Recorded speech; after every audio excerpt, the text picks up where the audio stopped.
Le thème de notre séminaire, c'est les 9 mystères du combat spirituel. Dans l'univers des mystères, dans le monde du combat des esprits, dans le monde visible et invisible, nous avons besoin d'une personne. Cette personne est capitale. Cette personne est très importante. Cette personne est très utile. Sans cette personne, nous ne pouvons pas voir des résultats authentiques, puissants et glorieux. Cette personne, c'est le Saint-Esprit. Alléluia. Sans le Saint-Esprit, nous aurons une vie chrétienne minable. Sans le Saint-Esprit, nous aurons une vie chrétienne fade. Sans le Saint-Esprit, même nos propres vies seront fades. Sans le Saint-Esprit, nous ne verrons pas la gloire authentique de Dieu dans les domaines de nos vies. Alléluia. Le Saint-Esprit est très, très, très important. Très important. Si nous mettons de côté la manifestation du Saint-Esprit, si nous ne prenons pas au sérieux la personne du Saint-Esprit et toutes ses manifestations, alors nous sommes sûrs d'une chose, nous serons des chrétiens aigris.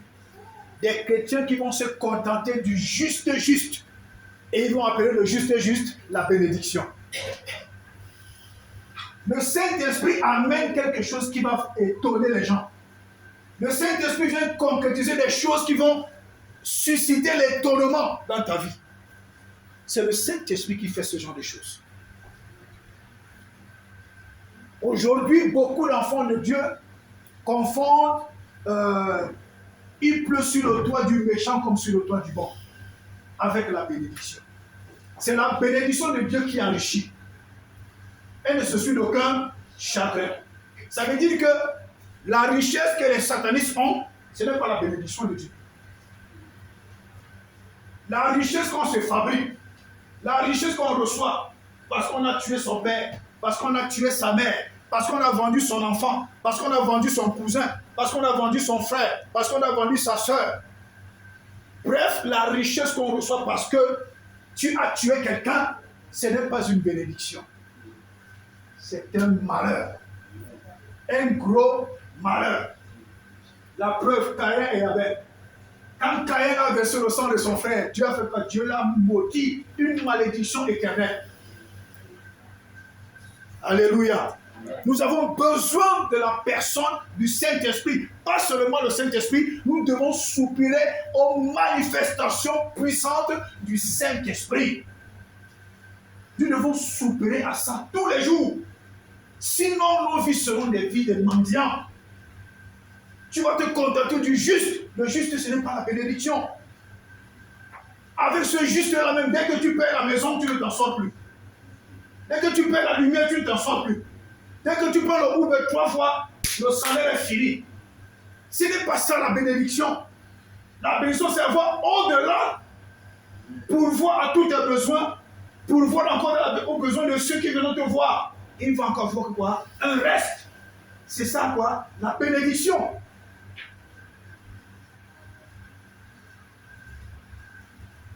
Les enfants de Dieu témoignent des petites choses.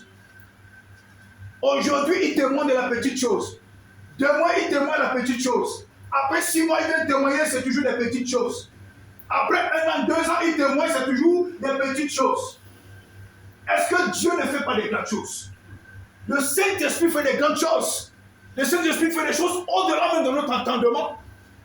C'est pourquoi la bénédiction étonne. La bénédiction suscite l'étonnement. Alléluia. Je prends juste un exemple. Si l'ambassadeur de ce pays, par exemple du Cameroun, du Congo, t'invite, est-ce que ça va avoir un impact? Tu vas dire aux gens, l'ambassadeur m'a invité, on va dire, mais l'ambassadeur, ça veut dire quoi? Non, dans l'ambassade, comme on veut. Si l'ambassadeur t'a invité, ça c'est rien. Mais si le président de ce pays t'invite, c'est un cortège qui va venir te prendre chez toi. Il y a de la différence. Il va détacher son cortège. Il va détacher un homme de main. Il va mettre la sécurité pour que tu arrives à son rendez-vous. quand tu es en train de partir chez lui, les gens vont te dire, mon gars, c'est sûr que quand tu vas là-bas, ta vie va changer. Marcel, comme tu vas là-bas, c'est sûr que tu ne vas pas ressortir de là, bras ballants. Parce que l'enveloppe que l'ambassadeur peut te donner, ce n'est pas le même enveloppe que le président de ce pays peut te donner. Alléluia. L'ambassadeur de ce pays, il peut te donner 1000 livres, 10 000 livres, 20 000 livres, 25 000 livres, mais c'est rien. Mais quand c'est le président de ce pays, c'est qui est sûr avant de partir, va te dire, je te remercie pour ta visite. Est-ce que vous pouvez me passer la cantine qui est sous mon lit là-bas? Il était dans la voiture accompagné, monsieur. Quand tu arrives à la maison, tu ouvres la valise, tu ouvres la cantine, tu ouvres la sacoche, tu trouves d'abord des diamants, tu trouves de l'or, tu trouves des dollars, parce qu'il ne te donnera pas la vie. Alléluia. Ce sont des choses que nous devons commencer à expérimenter. Et il n'y a que le Saint-Esprit pour le faire. Alléluia. Dieu a eu besoin du Saint-Esprit quand il créait. Dieu même a eu besoin du Saint-Esprit. Sans la manifestation du Saint-Esprit, ce monde ne devait pas exister. Tout ce que Dieu a conçu, il avait besoin que le Saint-Esprit entre en action pour que cela vienne à l'existence. Dieu a eu besoin du Saint-Esprit à la création. Mais si toi et moi, nous n'avons pas besoin de la manifestation des œuvres du Saint-Esprit, nous allons mener une vie minable. Dieu même a eu besoin, Dieu Tout-Puissant, le Créateur, a eu besoin de la manifestation du Saint-Esprit pour amener son plan à l'existence. Alléluia. Dieu également, pour permettre que l'homme soit l'homme, que tu sois l'homme que tu es, que tu sois la femme que tu es. Dieu t'a fabriqué avec la poussière de la terre. Et qu'est-ce qu'il a fait? Il a soufflé en toi son souffle vital, dans son esprit, pour que tu deviennes un être vivant. Le Saint-Esprit a agi, le Saint-Esprit a puissamment opéré pour que tu deviennes un être vivant, pour que tu commences à marcher, pour que tu commences à manger, pour que tu commences à te déplacer, pour que tu fasses tout ce que tu fais. C'est le Saint-Esprit qui est entré en action pour que tu deviennes un être vivant. S'il n'y a pas de Saint-Esprit et ses manifestations, il n'y a pas la gloire. Tu peux avoir le Saint-Esprit, mais s'il ne se manifeste pas, il n'y a pas de gloire. Alléluia. Amen. Frères et sœurs, le Saint-Esprit également est entré en action pour que Jésus soit conçu dans le ventre de Marie. Vous vous imaginez? Le Saint-Esprit est très important. Il est encore plus important quand il se manifeste. On lui donne cette lassitude de se manifester comment? Puissamment. L'ange Gabriel vient dire à Marie, Marie, tu vas concevoir, tu seras enceinte. Mais Marie se pose la question, ça va se passer comment? Il dit que l'ange viendra. L'ange, le Saint-Esprit viendra. Quand le Saint-Esprit est venu, le Saint-Esprit est venu, de deux, il a recouvert Marie de sa puissance. Donc il y avait le Saint-Esprit et il y avait la manifestation du Saint-Esprit qui est la puissance pour que Jésus soit conçu dans le sein de Marie. Le Saint-Esprit seul comme ça, sans la manifestation de ses œuvres, nous n'aurons pas de victoire, nous n'aurons pas d'excellence, nous ne verrons pas la gloire de Dieu dans les domaines de nos vies. Nous allons toujours, comme je disais tout à l'heure, nous contenter du juste, nous contenter des choses minables et que nous allons continuer à appeler la bénédiction. La bénédiction. Oh. Alléluia. Pour que Jésus naisse, il a fallu que le Saint-Esprit entre comment? En manifestation. Pour que Jésus naisse. Alléluia. Amen. Le Saint-Esprit également envoie dans l'épreuve. Quand nous lisons Luc 4, verset 1 à 2, le Saint-Esprit a envoyé Jésus dans l'épreuve. Donc il a d'abord rempli Jésus dans l'épreuve, dans l'épreuve avec Satan. Après, il a rempli d'abord Jésus. Pardon, la Bible dit, Jésus étant rempli du Saint-Esprit, l'Esprit l'envoya dans le désert pour être tenté. Le Saint-Esprit envoie dans le désert. Le Saint-Esprit t'envoie dans l'épreuve. Le Saint-Esprit t'envoie dans la difficulté. Le Saint-Esprit t'envoie dans les problèmes pour que tu grandisses, pour que tu mûrisses, pour que tu deviennes un homme et une femme de caractère, pour être capable de gérer le lendemain. Dieu ne donne pas les grandes choses aux enfants. Dieu ne donne pas les grandes choses aux petits hommes, aux petites femmes. Dieu ne donne pas le mariage aux petites filles, aux petits hommes. Dieu ne peut pas te confier les grandes choses s'il n'a pas d'abord brisé le caractère qui est en toi. Dieu ne te confie pas les grandes choses s'il n'a pas d'abord tué le moi qui est en toi. Pardon. Le moi qui est en toi. Dieu ne te donne pas les grandes choses s'il n'a pas déjà écrasé l'orgueil qui est en toi. Alléluia. Amen. Oui, bien-aimé dans le Seigneur. Mais ce passage est étonnant. Le Saint-Esprit, Jésus était rempli du Saint-Esprit. Ça n'a pas empêché que le Saint-Esprit l'envoie dans l'épreuve. Tu peux servir Dieu de tout ton cœur, de tout ton âme, de toute ta force, de toute ta pensée. Tu peux être rempli de la puissance de Dieu. Là, c'est une bonne chose. En ce moment, tout ce qui t'arrive, c'est le plan de Dieu. Tout ce qui t'arrive dans cette situation, c'est Dieu même qui est en train d'organiser son film. Et Dieu sait c'est en train de t'amener. Tu vas te lamenter, tu vas accuser tout le monde, accuser ta femme, accuser ton mari, accuser ton frère, accuser ta soeur, accuser le voisin, sans savoir que la plénitude du Saint-Esprit en toi, le Saint-Esprit t'envoie dans l'épreuve qui va te qualifier à avoir la grandeur de main. À première vue, quand quelque chose arrive, alors que nous avons une vie de consécration, nous avons une vie de communion avec le Seigneur, nous avons une vie de méditation, nous avons la crainte de Dieu. Quand quelque chose nous arrive, nous pensons d'abord, c'est le frère, c'est la soeur, c'est mon mari, c'est ma femme. On va penser que, on va dire que mais je m'en fous éperdument, dites ce que vous voulez. Pour qu'un disque ne soit plus utile, il faut qu'il soit gratté. Quand un disque n'est pas gratté, tout le monde peut l'utiliser. Mais quand tu le grattes, ça veut dire que tu peux le garder pour toi seul. Deviens un disque gratté. Non, c'est mon frère, non, c'est ma soeur, non, c'est mon épouse, non, c'est ma femme. Vous commencez à vous accuser mutuellement sans savoir que c'est le Saint-Esprit qui t'a envoyé dans l'épreuve pour te qualifier. Comme tu n'as pas compris que c'est le message du Saint-Esprit, toi-même tu t'es disqualifié à la grandeur. Ce n'est pas Dieu qui est le problème. Hein?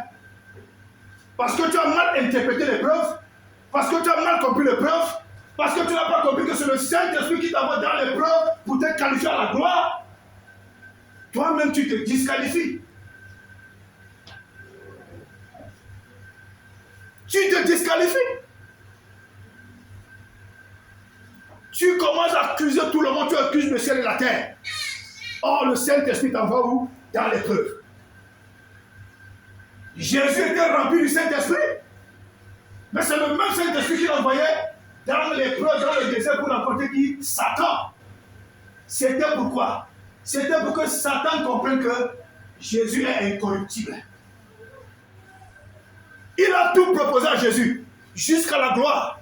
Prosterne-toi et m'adore. Je te donne la gloire et la puissance de tous les royaumes. C'est pourquoi je ne vais jamais cesser de dire à mes enfants footballeurs, la vraie gloire, c'est Jésus qui la donne. Si tu te prosternes et tu adores Satan, il va te donner ce que tu veux, mais tu seras malheureux. Mais quand tu te prosternes et adores Jésus, qui détient tout, qui possède tout, il va te donner la véritable gloire. Alléluia. Ne vous laissez pas impressionner par ces grands stars de football qui servent le diable. Ne vous laissez pas impressionner. Copiez leur qualité footballistique. Essayez d'apprendre les qualités footballistiques, mais qui ne soient pas vos modèles dans la vie. Parce que c'est des gens qui ont des vies pourries. Alléluia. Si tu sais que tu es enfant de Dieu, tu sais que tu es servant de Dieu, tu sais que le Saint-Esprit est en toi, tu sais que le Saint-Esprit peut se manifester en toi, ne te laisse pas impressionner, ne te laisse pas intimider, ne te laisse pas, ne sois pas un vulgaire fanatique. Tu es plus important que tout. Tu es l'image de Dieu sur terre.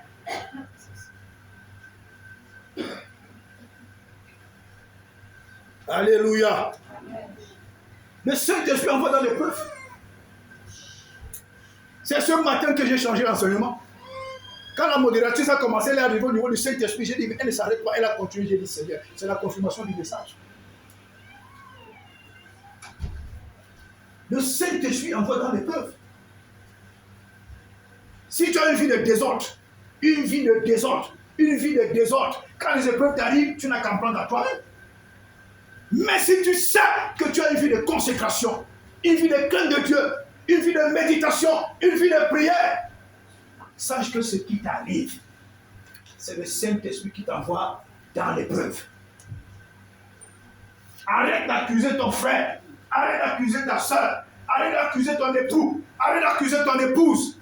Accepte l'épreuve et Dieu Saint-Esprit, moi je vais dans l'épreuve dans laquelle tu m'as envoyé, donne-moi la force de tenir dans l'épreuve. Alléluia. Et le Saint-Esprit convainc, il convainc du péché. Combien d'enfants de Dieu aujourd'hui, combien de chrétiens, de chrétiennes aujourd'hui, combien de pasteurs aujourd'hui, combien de femmes pasteurs aujourd'hui, combien de pasteurs et d'épouses de pasteurs aujourd'hui vivent délibérément dans le péché sans même avoir une inquiétude quelconque. Je vous pose une question simple. Cette personne a le Saint-Esprit, elle n'en a pas. Répondez-moi. Si le Saint-Esprit convainc du péché, et que quelqu'un se dit chrétien, il vit délibérément dans le péché, sans avoir une conscience qui le juge. Est-ce que cet enfant de Dieu, ou cette femme de Dieu, ou ce pasteur, il a le Saint-Esprit, bien en a? Si le Saint-Esprit convainc, et que tu vis délibérément dans le péché sans que tu sois convaincu que tu es dans le péché, c'est que tu n'as pas le Saint-Esprit. La réponse est simple. Beaucoup de rassemblements chrétiens, beaucoup de rassemblements d'enfants de Dieu, aujourd'hui, parce que les gens ont mal compris l'enseignement sur la grâce.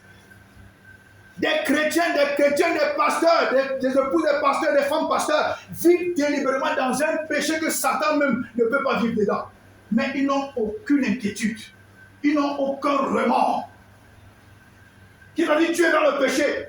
Tu as le Saint-Esprit qui convainc du péché. Mais tu commets le péché, tu n'as pas de remords. C'est que tu as un problème. Tu devrais au moins avoir le remords. Tu as répandu à Dieu Saint-Esprit. Aide-moi pour que cela ne m'arrive plus. Aide-moi, s'il te plaît. Il convainc du péché le Saint-Esprit.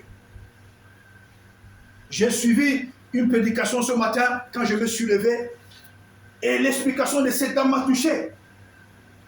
La Bible dit que nous sommes le temple du Saint-Esprit. La Bible dit que nous sommes l'épouse du Saint-Esprit.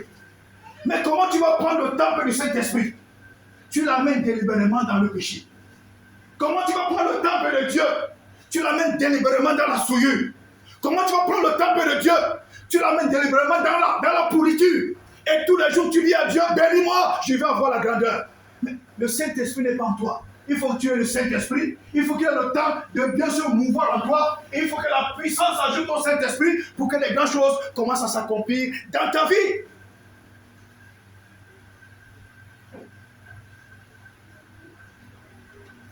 Moi, les messages émotionnels qui se passent dans les réseaux sociaux, les messages émotionnels me disent rien.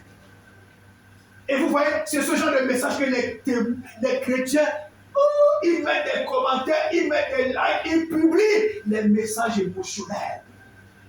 Ça ne rend pas les chrétiens mûrs. Ça ne rend pas les chrétiens matures. Ça permet aux chrétiens de rester des enfants et de continuer à soulager leur conscience petite, alors que Dieu les appelle à la grandeur.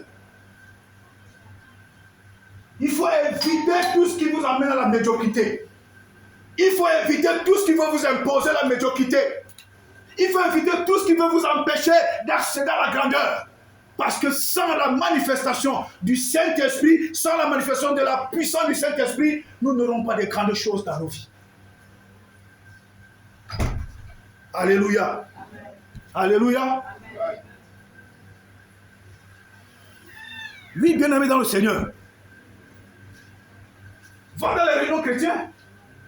En commençant par le pasteur, épouse de pasteur, chorale, ancien, diacre, le peuple. Il y a ceux qui ont la crainte de Dieu. Il y a ceux qui servent Dieu en vrai. Mais il y en a ceux-là, il y en a également à l'intérieur, ceux qui s'en fichent carrément de Dieu. Ils mènent leur vie comme ça. Ils trouvent un fou, elles couchent avec lui. Ils trouvent une folle, couchent avec elle. Font des choses que même des choses que même Satan ne peut pas faire. Mais quand tu nous trouves dans la présence de Dieu, nous avons déjà levé les mains en train d'adorer Dieu plus que les anges. Ce n'est pas ça qui est important. Un homme de Dieu a dit, la façon dont tu traites nos dons, considère la façon dont, détermine la façon dont tu traites le donneur du don. La façon dont tu traites le don, détermine la façon dont tu traites le donneur du don. Tu as le Saint-Esprit en toi. Tu as le temple du Saint-Esprit. Mais tu prends le temple du Saint-Esprit. Tu prends le temple de Dieu. Tu prends la demeure de Dieu pour l'amener dans des saletés. Tu couches avec n'importe qui. Tu couches avec n'importe quel homme, n'importe quelle femme. Tu dors au premier carrefour. Le premier lit que tu trouves. Même s'il y a des puces, tu dors dessus. Et tu dis que tu as le temple du Saint-Esprit. Toi-même fais le choix. Voici le Saint-Esprit, voici Satan. Deux miroirs. Le miroir qui te convient, tu appartiens à celui-là. Même si ta bouche dit que tu es chrétien, ton comportement, tes agissements, tes caractères prouvent à qui tu appartiens. La bouche, tout peut sortir de la bouche. Mais ce qui est dans ton cœur détermine qui tu es. Devant les hommes, tu peux dire je suis chrétien, je suis chrétienne. Devant les hommes, on peut te considérer comme le bon pasteur. On peut te considérer comme la femme du pasteur la plus gentille. Mais c'est ce qui est enfoui dans ton cœur qui détermine qui tu es. Soit tu appartiens à Jésus, soit tu appartiens à Satan. C'est l'état de ton cœur qui détermine ta position. Alléluia. Amen. C'est pourquoi aujourd'hui vous allez constater que dans nos églises aujourd'hui, dans presque toutes les églises aujourd'hui, vous allez trouver des chrétiens avec 4 pieds. Ils ont 4 pieds, ils ont 8 bras, ils ont 6 yeux, ils ont 3 bouches. Oh, ils sont des monstres. Parce que ce que leur bouche déclare, ce n'est pas ce qu'ils vivent.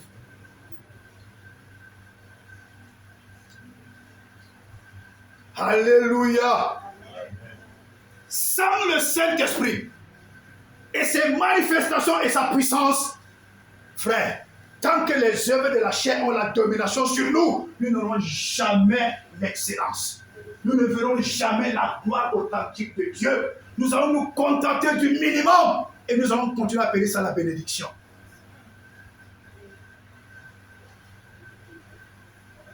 Dieu donne à Daniel un esprit supérieur. Dieu donne à Bessaïe un esprit supérieur. Il y a un troisième là que j'ai oublié son nom. Dieu leur a donné quoi? L'esprit supérieur, le Saint-Esprit, pour faire une œuvre extraordinaire. Et ces gars étaient impeccables dans ce qu'ils faisaient. La Bible dit que Daniel, quand le roi l'a nommé chef, ses collaborateurs, ses assistants, et ceux qui travaillaient dans le palais ont cherché quelque chose pour accuser Daniel. Ils n'ont pas trouvé, jusqu'au caractère. Allez lire la Bible. Ils n'ont trouvé aucun défaut dans le comportement de Daniel, aucun. Ce n'est pas Jésus, hein, c'est Daniel. Hein. Si je parle de Jésus, vous allez me dire que ah non, Jésus était Dieu, je parle de Daniel. Combien d'enfants de Dieu aujourd'hui, frères dans le Seigneur, sœurs dans le Seigneur, pasteurs, épouses de pasteurs, ont des mauvais comportements aujourd'hui. Des sales comportements, des mauvais comportements, des comportements pourris, désagréables, que même quand Satan nous voit, Satan va dire à Dieu que j'ai dit, hein, c'est toi qui as créé ces gens-là.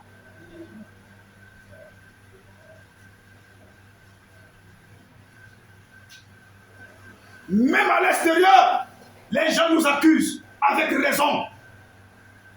Même à l'extérieur, dans le marché, au quartier, dans la famille, au village, dans la ville, partout où tu fous la pente de ton pied, ton mauvais témoignage est collé sur ta peau. À cause cause de nos mauvais comportements, nous continuons de crucifier Jésus alors qu'il n'est plus sur la croix. C'est pourquoi l'église est pauvre. Dès qu'un pasteur ouvre sa boutique, il a 2 membres, 10 membres, 500 membres. Dès qu'il commence à vendre 500 membres, il commence à devenir très rentable. Il change sa façon de s'habiller, il change sa façon de parler, parce qu'il croit que c'est 500 membres qu'il envoie au ciel.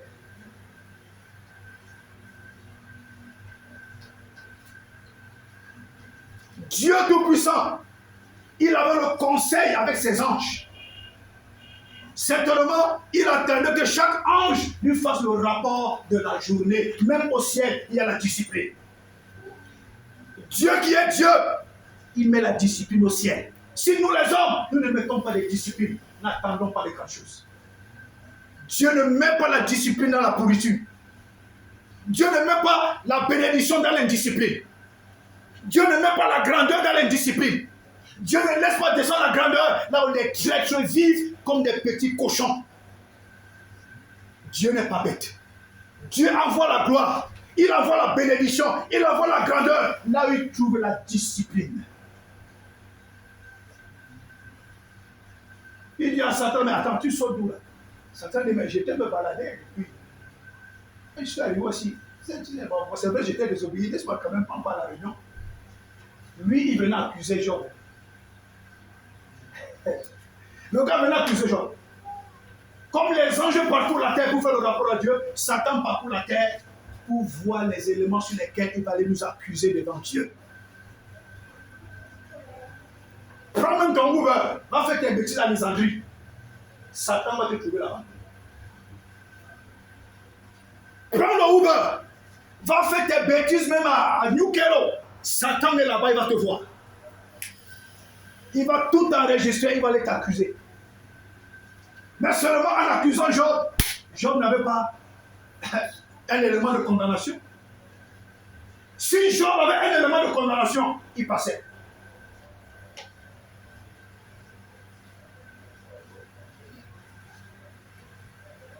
Le problème ne sera jamais Dieu.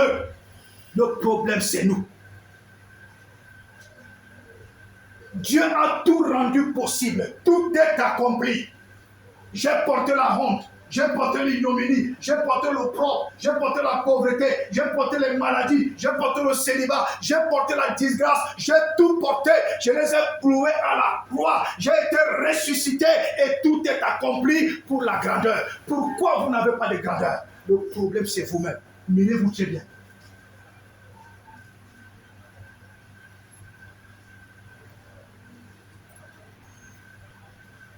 C'est un frère en Christ qui m'a dit un jour, frère Christian était encore pasteur, frère Christian, le péché est sucré.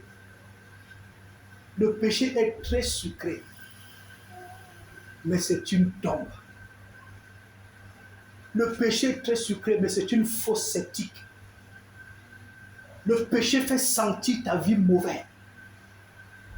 Le péché donne une mauvaise odeur à ta vie. Le péché donne une mauvaise odeur dans tout ce que tu vas toucher. Le péché fait descendre la disgrâce et la honte sur tout ce que tu vas entreprendre. Tu vas faire, tu vas demander pardon, mais la conséquence va rester.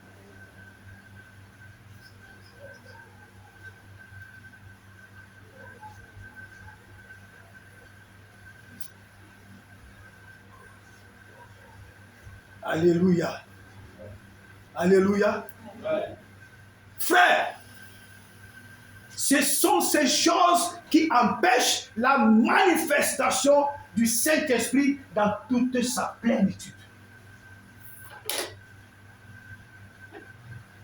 Nous cherchons même quoi?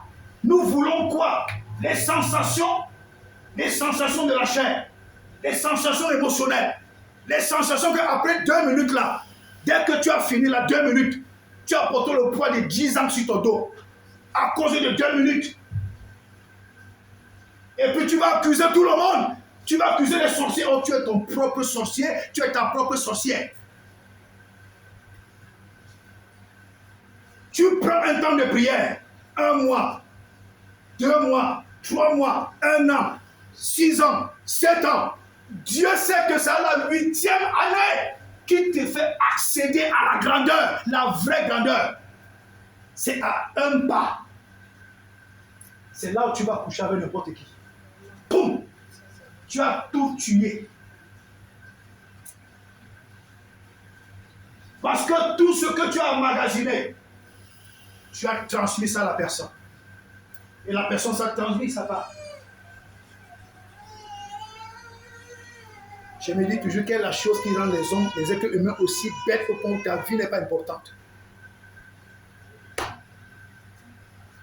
Tout. Et c'est un constat que les gens font aujourd'hui. Regardez un peu les réseaux sociaux.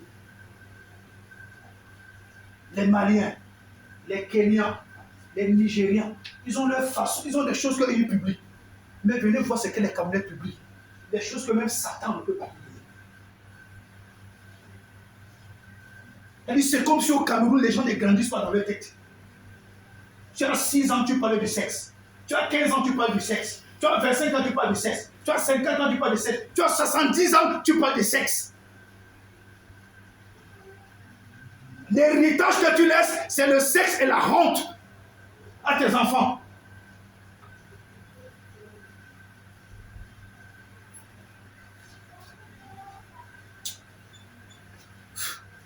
Le Saint-Esprit tue. Vous êtes étonnés? Vous êtes étonnés? Le Saint-Esprit tue. Dans Acte 5, l'histoire d'Ananias et Saphira, le Saint-Esprit tue. Le Saint-Esprit tue.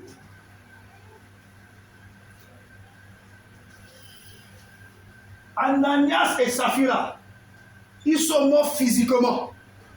Ils ont emporté tout dans la tombe. Mais aujourd'hui, quand tu dis que tu as le Saint-Esprit, et quand le Saint-Esprit commence à se manifester en toi, laisse-moi te dire, quand Ananias et Saphira sont morts parce que c'est le Saint-Esprit qui les a tués, à chaque fois que tu manques ton épouse, tu es en train de te tuer toi-même. À chaque fois que tu manques ton épouse, tu es en train de te tuer toi-même et tu tues les domaines de ta vie.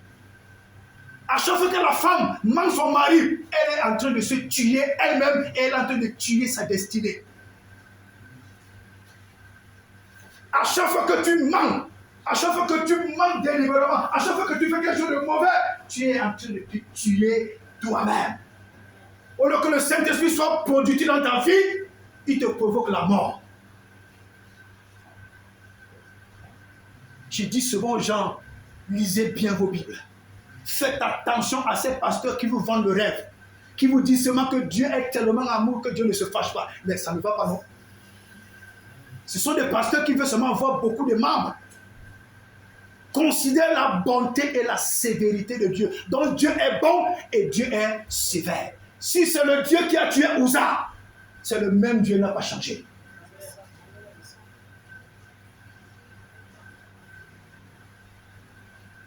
Si c'est le Dieu, dans son plan initial, il a prévu que Judas allait se pendre. Mon frère, ma soeur, fais attention à ta marche chrétienne.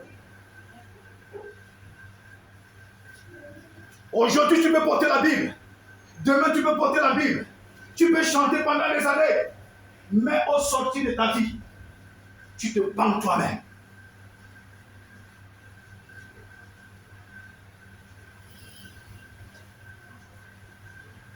Combien d'enfants de Dieu, des chrétiens, qui ont commencé avec le Seigneur, après ils se sont dit, qu'est-ce que Jésus m'a même donné? Il a abandonné Jésus, il est parti entrer dans du n'importe quoi.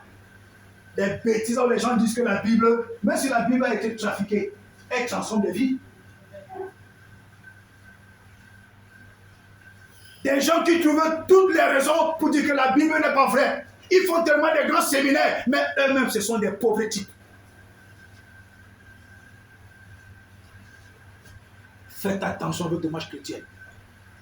Faites attention. Qu'un pasteur ne vous entraîne pas dans ses magouilles. Qu'une femme de pasteur ne vous entraîne pas dans ses magouilles. Quel qu'en soit cet homme de Dieu, même s'il est bishop, qui ne vous entraîne pas dans ses magouilles. Tu es le propriétaire de ton âme. Si tu laisses que quelqu'un trafique ton âme pour que tu ailles en enfer, ça dépend de toi. Tu ne diras pas à Dieu, c'est à cause de l'apôtre que j'ai fait ça. Dieu dira, quel âge as-tu? C'est pourquoi je ne ferai jamais le complot sur la tête d'un pasteur. J'aime la discipline, je suis accro à la discipline. Que ça te plaise ou non, la discipline, c'est la meilleure des choses. Je ne fais pas quelque chose pour plaire à l'apôtre. Je ne fais pas quelque chose pour plaire au pasteur Emmanuel. Je ne fais pas quelque chose pour plaire au pasteur Henri. Je ne fais pas quelque chose pour plaire à qui que ce soit, même si c'est l'archibishop le plus puissant de la terre. Je fais ce qui plaît à Dieu.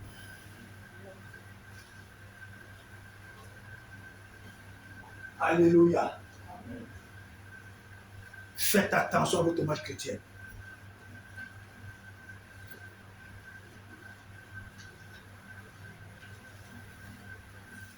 Vous savez, ce genre de message, les chrétiens n'aiment pas. Ce genre de message discréditant, mais tu déranges. Mais il oublie que c'est l'occasion pour lui de se repentir et de changer. Parce qu'il peut sortir là, il n'arrive pas chez nous. Parce que les chrétiens pensent que c'est eux qui sont les maîtres de leur vie, le maître de leur souffle. Mais tu te trompes. Tu te trompes éperdument, tu n'es pas le maître de ton souffle. Après ce culte, tu peux arriver là la première fois, tu te renverses. Or, c'était l'occasion que tu puisses te repartir. C'est ce qui occasionne la pauvreté, la misère, la stagnation de beaucoup d'églises. Parce que les œuvres de la chair sont venues étouffer le Saint-Esprit et ses manifestations. Le Saint-Esprit ne peut plus se déployer dans toute sa puissance à cause des œuvres de la chair qui asservissent, qui rendent les gens esclaves, les chrétiens esclaves, les pasteurs esclaves, les femmes de pasteurs esclaves, esclaves des œuvres de la chair.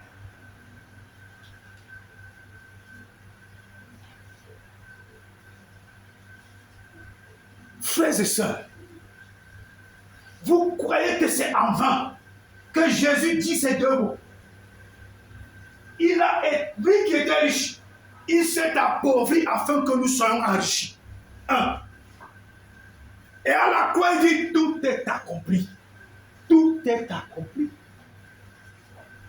Les serviteurs du diable, ils versent du sang humain pour réussir.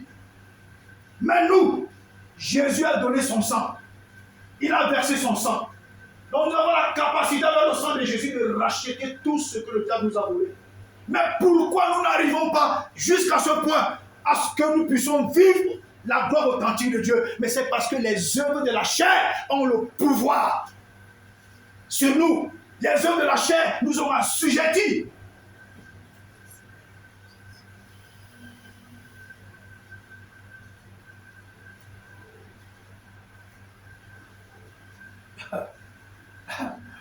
Je dis souvent aux gens, il y a une chose sur laquelle j'apprécie sur les satanistes.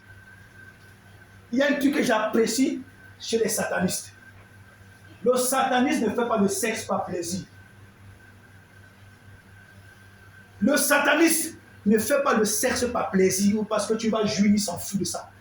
Quand le sataniste vient vers toi, il vient manger ta destinée.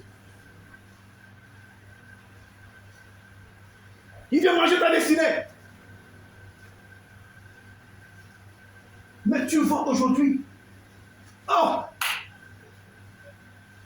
à cause d'une bêtise comme celle-là, même les animaux font l'amour. Qu'est-ce qui est étrange dedans? Une femme va vendre la maison que son mari lui a laissée comme héritage. Une femme va laisser que tout son compte bancaire soit mangé par un gigolo. Une femme va laisser qu'elle soit trompée parce qu'elle a dormi 2 nuits, elle a joui. Mais c'est être plus bête que la bête. Si tu te débrouilles, tout ce qui était comme ta substance vitale, toi et tes enfants, à cause du fait que tu as bien donné avec un homme, tu prends tout, tu lui donnes, mais tu es plus bête que le mouton.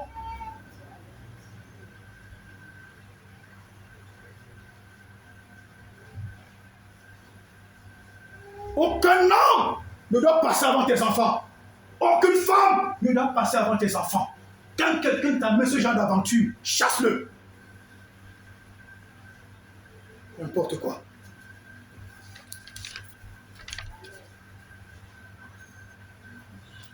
Alléluia. Amen. Quelqu'un va nous lire 1 Jean 4, verset 15. 1 Jean 4, verset 15.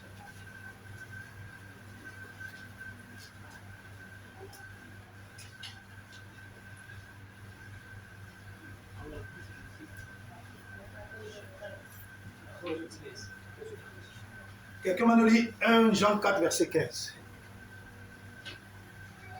1 Jean 4, verset 15. Écoutons la lecture.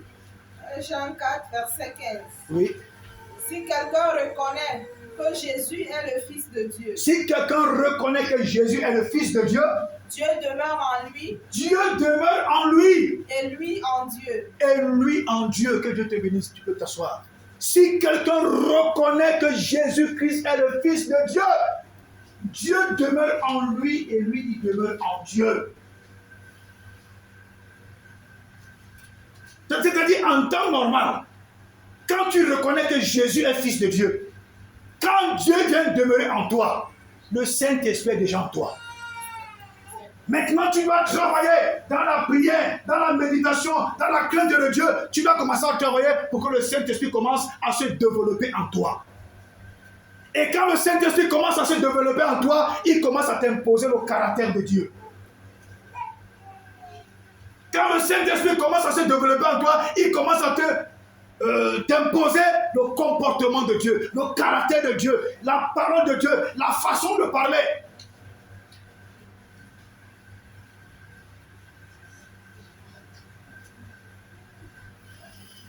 Nous sommes obligés de manifester le comportement de Dieu si nous avons déjà reçu Jésus comme Sauveur et Seigneur.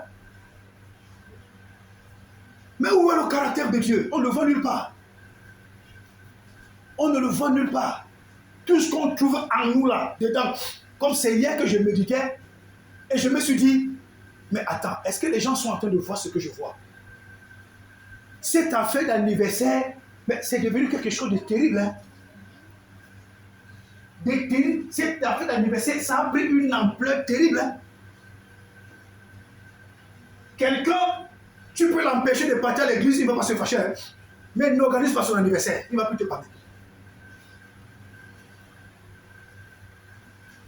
Oui, tu peux prendre la Bible de quelqu'un, tu déchires. Mais son anniversaire, tu as dit que tu vas lui acheter le gâteau, n'achète pas. Tu vas comprendre que tu as eu un autre ennemi.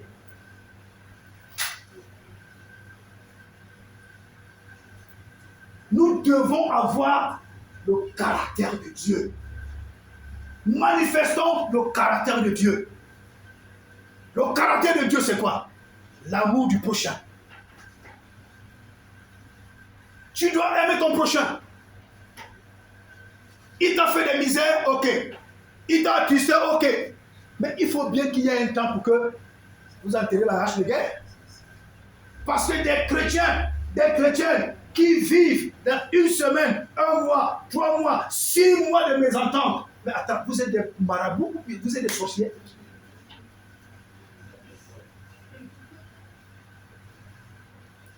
Tu vois un couple chrétien où la femme ne parle pas au mari, le mari ne parle pas à la femme. Comme ça pendant 1 mois, 2 mois, 3 mois, 4 mois, 5 mois.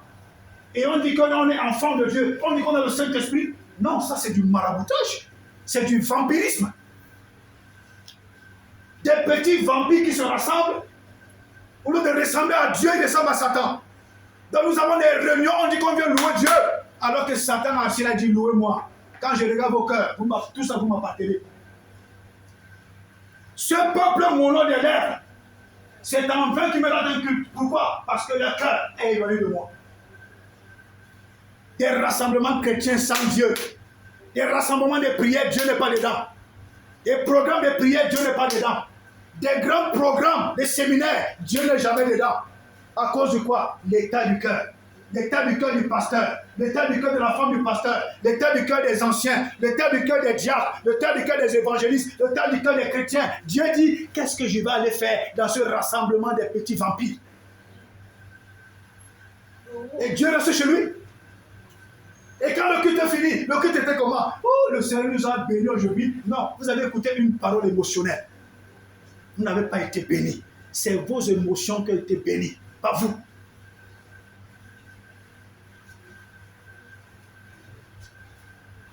Celui qui confesse que Jésus-Christ est Fils de Dieu, Dieu demeure en lui et lui, il demeure en Dieu. Les serviteurs de Satan ont le comportement de Satan. J'aime ça. Quand le gars veut te zigouiller, il va te zigouiller sans état d'âme. Quand on lui demande le cœur d'un enfant de 6 mois, il va trouver le cœur d'un enfant de 6 mois. Même s'il faut aller payer dans un hôpital, une maternité, il va trouver ça.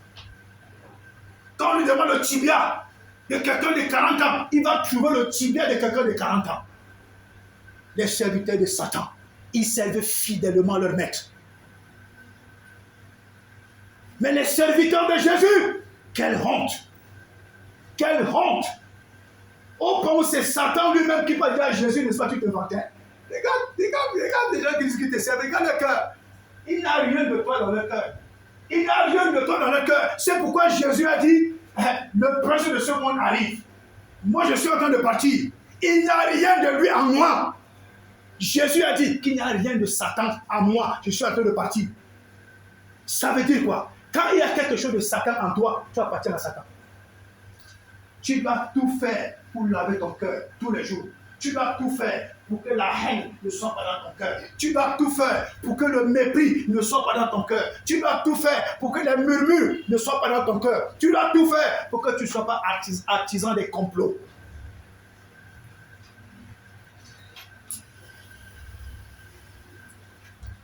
Alléluia. Vous voyez les programmes des chrétiens? On lance le programme dans un stade. Tu vas voir un stade de 27 000 places, plein. Mais quand le Saint-Esprit arrive, il va seulement trouver 5 personnes qui ont les cœurs. 5. Sur 27 000 personnes, 5 personnes ont le cœur pur. Des enfants de Dieu qui disent qu'ils sont enfants de Dieu. En journée, tu vois les chaussures. Dans la nuit, ils ont les pieds, ils ont les sabots aux pieds. Les sabots des moutons, les sabots des bœufs. Dans la nuit, ils ont les ailes avec les têtes des corbeaux.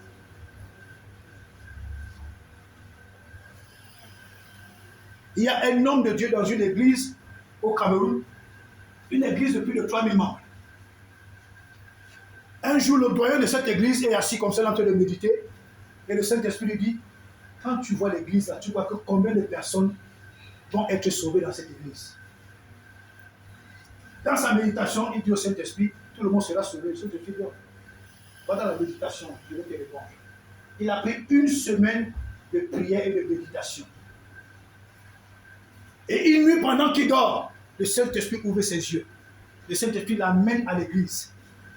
Sur 3000 membres, il n'y avait que 3 qui avaient la lumière. 3! 3000 membres, il n'y avait que 3 chrétiens qui avaient la lumière en eux. Donc, l'enlèvement, la trompette sonne, c'est les 3 là qui quittent, qui partent.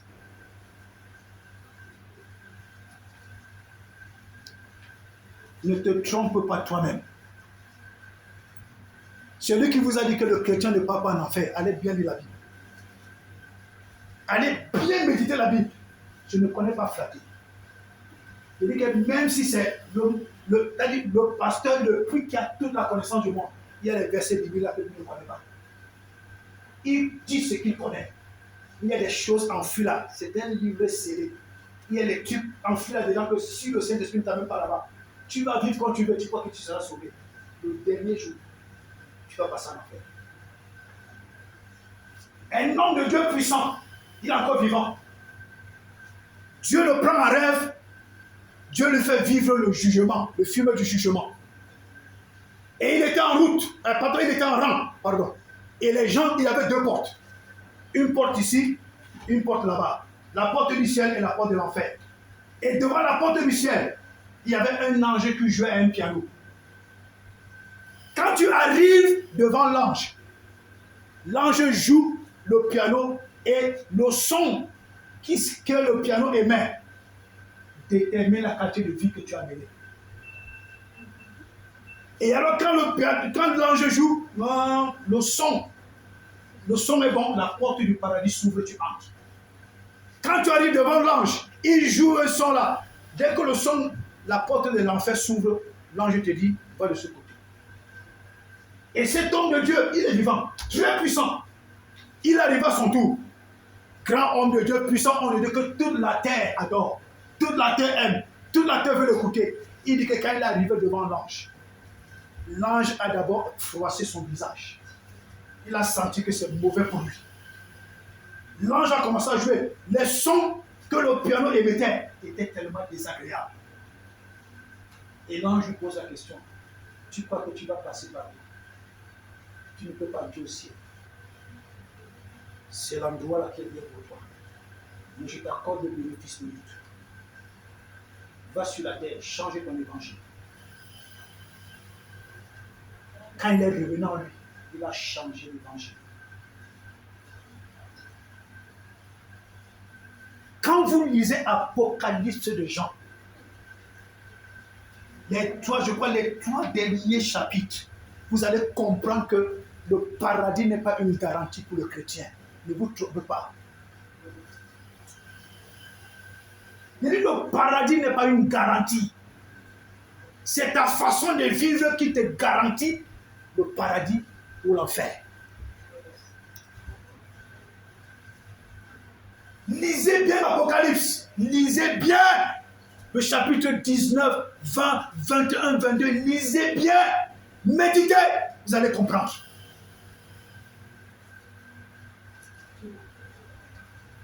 Dans l'Apocalypse, Jésus n'est plus l'agneau. Hein.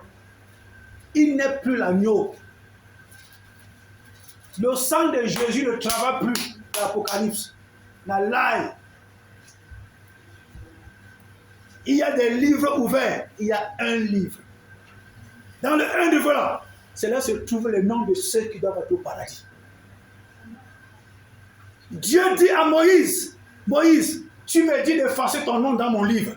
Non, je ne vais pas effacer ton nom, mais je vais effacer le nom de tous ceux qui ont péché contre moi. Je vais effacer. Donc ça veut dire que Dieu peut écrire ton nom. Le même Dieu efface à cause de ta vie.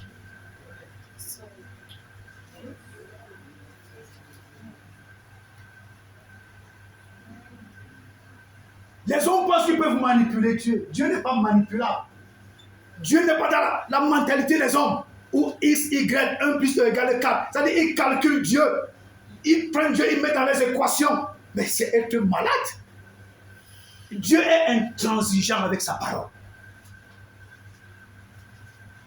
Dans les évangiles, Matthieu jusqu'à Jean, Jésus parle comme l'agneau. Il parle comme l'agneau. Il donne des conseils comme l'agneau. Il te dit doucement, ne fais plus ceci. Mais quand tu entres dans l'Apocalypse, Jésus devient le lion, le juge impitoyable.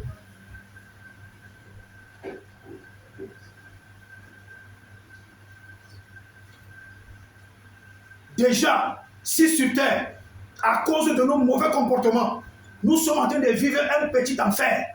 Ce que nous vivons là, c'est l'enfer, le petit frère de l'enfer. Quand tu penses que tu vas payer la maison, l'argent n'est pas complet. Tu commences à stresser le genre où tu peux faire la crise cardiaque. Quand tu reçois payer la maison, tu dis, ouf. Quand 19 arrive, tu dis, qu'est-ce que je vais manger tout à l'heure? Eh Seigneur, pardon. Si tu peux faire que je poisonne un Clinton en route, il me donne même 100 livres. J'achète le H. C'est ça qui passe dans ta tête. Quand le lendemain arrive, tu regardes ton bidon d'eau. Il reste juste un seul verre. Tu dis, hé Dieu. Donc je bois ce verre d'eau comme ça toute la journée. Je vais jeûner forcé. C'est nous-mêmes qui occasionnons ce genre d'atmosphère spirituelle à cause de la façon dont nous vivons.